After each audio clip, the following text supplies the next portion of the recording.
የትግራይ ህዝብ ማለት ነው ማርያምን በጣም እየተገፋና ማለት ነው ምንም ትኩረት የሚባል ነገር አጧል ተነፍጓል። የእውነቱን ለመናገር ማለት ምንም ነገር ማለት ምን እንዳጠፋ የትግራይ ህዝብ ሊገባኝ አልቻለም። እኔ እግዚአብሔርን ነው የምልህ የሰው ልጅ ተርቦ እናቶች ተርበው እስከሚሞቱ ድረስ እነዚህ ዜጎቻችን አይደሉም እንዴ? እኔ በዜና ራሱ ምናምን ነገር በቃ የሆነ ሽፋን ሲሰጠው የሆነ ነገር ራሱ ሲል አላየሁትም። ምንድነው ያጠፉት?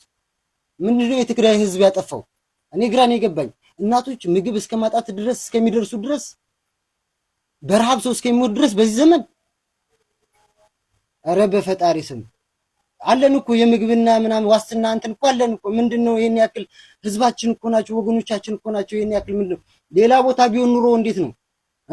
ኧረ በፈጣሪ ስም አሁንም ቢሆን ማለት ነው ለተረፉ ልጆቻቸው እኮ እዛ ጦር ሜዳ ላይ ስላለቁ እኮ ነው እናቶች እየተራቡ ያሉት። ሚጦራቸው የሚደግፋቸው ወንድም ልጆቻቸው በጦር ሜዳ በእናንተ ፖለቲካ ስላለቁባቸው እኮ ነው እናቶች እየተራቡ ያሉት፣ ህፃናት እያለቀሱ ያሉት። በቃ አሁንም ቢሆን ማለት ማንም እንትን ይበል ማለት ነው ይሄ ከዘረኝነት ንጹህ የሆነ ነገር ነው። ይሄድን ማገዝ አለብን፣ መተባበር አለብን፣ መሞት አለብን ለዚህ ጉዳይ።